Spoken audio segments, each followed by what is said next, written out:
কলেজীয়া জীৱনৰ প্ৰত্যেকটো দিনেই বিশেষ। প্ৰতিদিনেই কিছুমান নতুন নতুন অভিজ্ঞতা লাভ কৰিবলৈ সক্ষম হওঁ। আজি 5 ছেপ্টেম্বৰ শিক্ষক দিৱস। এইফালে মই কলেজলৈ যাবলৈ সাজু হৈছোঁ।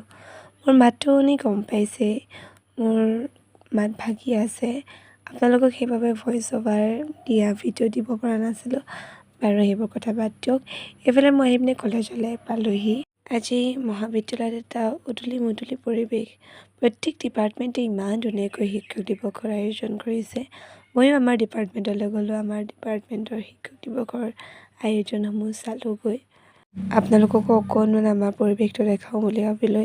এয়া আমাৰ বিভাগৰ আয়োজন। সৰুৰে পৰা মাইক্ৰফোনত কথা কৈ খুব বেছি ভাল পাওঁ। অনুষ্ঠানবিলাকলৈ যাওঁ। অনুষ্ঠান এখন আৰম্ভণিৰ পৰা শেষলৈকে আনক আঁত ধৰি থকা মই প্ৰায়ে দেখিছোঁ। মই বাৰু 2খন অনুষ্ঠান ইতিমধ্যে আঁত ধৰিছোঁ যদিও কালিৰ অনুষ্ঠানটো মোৰ বাবে বৰ বিশেষ আছিল। আৰম্ভণিৰ পৰা শেষলৈকে আঁত ধৰাৰ নতুন এটা অভিজ্ঞতা সংযোজন হ'ল। সেইবাবে হয়তো মোৰ বাবে এই দিনটো দুগুণ বেছি বিশেষ হৈ পৰিছিল।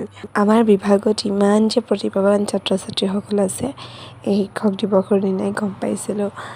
দিনটোৰ কষ্টৰ শেষত যেতিয়া আপোনাক কোনোবাই প্ৰশংসা কৰে, আপোনাৰ কামবিলাক কোনোবাই ভাল পাইছে, তাতকৈ তৃপ্তিকৰ শান্তি একোৱেই হ'ব নোৱাৰে। বাৰু খানা মেইন ডে ৰাইচ, আমাৰ চিকেন ফ্ৰাইড ৰাইচ আছিল খানাত।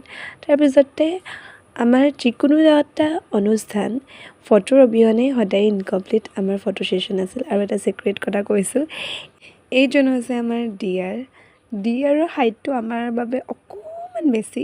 সেইবাবে আমি চবেই ফটো মাৰিবলৈ কাৰণে দিগদাৰ হয়।